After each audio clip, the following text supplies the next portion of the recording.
Kung kayo tatanungin ko, alin yung bet ninyo na transformation ba rito? Yung 2016 or itong bagong transformation nila ngayong 2025?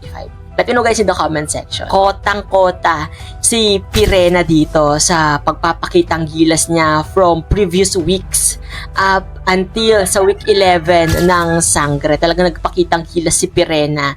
At ang dami niyang spotlight, no? Well, I say deserve naman talaga ni Pirena yung limelight na yon. Kasi parang sabi nga natin, binubuhay na lang talaga ni Pirena yung mga lantang episodes ng Encantadia Chronicles Sangre. Idagdag mo pa rito yung pagkabuhay ng dugo natin dahil finally hindi na siya prank, hindi na tayo na-scam dito dahil totoong-totoo na nabawi na nga ni Pirena ang brilyante ng apoy, ang kanyang brilyante dito, di ba? Mula kay Olgana. And take note ha, kung nakita din natin na naiba na yung transformation ng mga Sangre ngayon. Hindi na sila tulad nung 2016 na parang maglalaho sila, mapupunta sa isang dimension, tapos dun sila mag-change ng warrior suit nila. Dito, parang yung transformation, binago na, iniba na talaga.